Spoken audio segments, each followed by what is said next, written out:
Hi, I'm Fraser Simpson and I'm here at the Tax Mechanic. In this video, I'm going to talk about penalty relief. If you've been assessed penalties, you have an option to go to Revenue Canada and request that they be reduced. Revenue Canada allows taxpayer relief for penalties for taxpayers that have been assessed a penalty under certain conditions.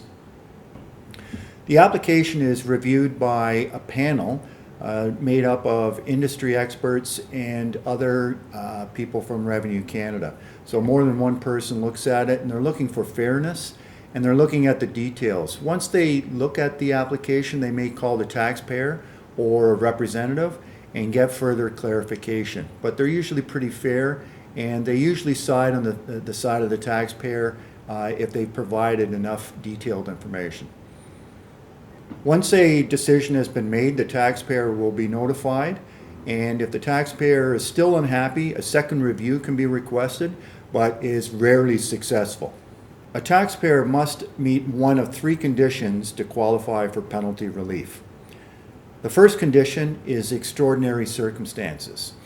This includes health issues, a death in the family, something extraordinary where the taxpayer could not otherwise file a tax return or meet his obligations. The second condition is actions resulting from Revenue Canada.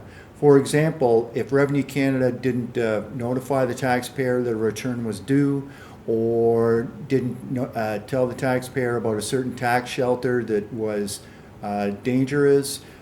So it has to be for the actions of Revenue Canada. The third condition is financial hardship. Sometimes the penalty can be so onerous that the taxpayer can't meet his financial obligations. Revenue Canada would consider relief in these circumstances. Chances of success for taxpayer relief of penalties is high if you provide enough detail, if you use a professional, and it really helps if you have previous court ruling precedents.